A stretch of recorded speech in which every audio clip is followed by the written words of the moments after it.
બનાસકાંઠા જિલ્લામાં કાંકરેજના ખીમણા ગામના રોજ મજૂરી કરી પોતાના પરિવારનો નિર્વાહ ચલાવતા લાચાર નિવેદના મીડિયા સમક્ષ આવી। કાંકરેજ તાલુકાના ખીમણા ગામના કાયમ શાકભાજી વેચી મજૂરી કરતા ગરીબ પરિવારને નેશનલ હાઈવે દ્વારા નોટિસ મળતા સ્વૈચ્છિક દબાણ ખાલી કરતા આજીવિકા છીનવાશે। આમ ગરીબ અને લાચાર પ્રજા માટે સરકારી પડતર જગ્યા ઉપર પેટીઓ રળવા વૈકલ્પિક વ્યવસ્થા કરવી પ્રજાના હિતમાં।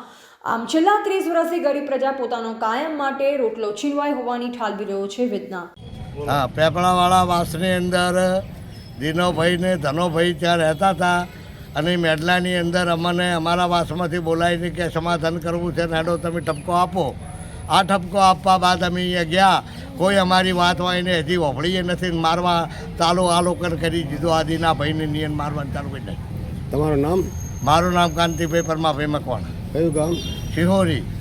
મારનાર કોણ હતું? મારનાર ધનો, ધનાની વહુ, ધનાની છોડી, ધનાના 2 છોકરા, આ બધાય મારી નાખ્યા આ લોકોને। ધનાભાઈ મેવાભાઈ તમારી હાજરીમાં માર્યા છે? અમારી હાજરીમાં રમતા રહે, મારી વસ્તીની સંસદ।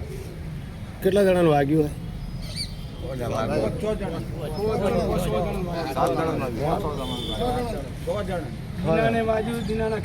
દો દિનાન વાજુ, દિનાની વહુને અલા બંધા, દિનાની વહુને મારી, દિનાની માને મારી, દિનાની માને મારી, પછી દિનાન માર્યો, પછી એના છોકરાને માર્યા, પછી આ ભાઈ સોમાભાઈના છોકરાને ધોકાને હાથ ભાજી નાખ્યો ભાઈ, વસુ કાકાને માર્યા, અમથા કાકાને બાછે થયો। અને હાલ ક્યાં છે આ લોકો વાગવાવાળા? વાગવાવાળા તો ધારપોર મેલ્યા, અને એક દિનો હોય છે લાવો હોય મેં અમારે થોડો ઝઘડો ચાલતો હતો અને મેં ભાઈને ભેગા કર્યા એટલે મેં અમારું સમાધાન કરાવો, એ સમાધાન ના કર્યું એમને અને સીધા જ મારવાનું જ પોઝિશન કરી।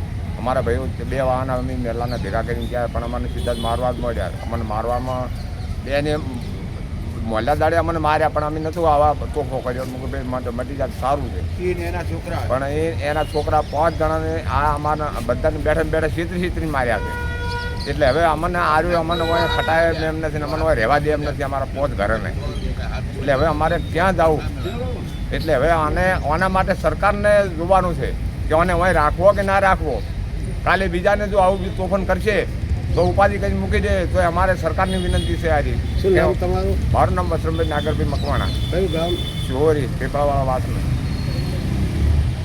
રિપોર્ટર રામજીભાઈ રાયગોર, બનાસકાંઠા।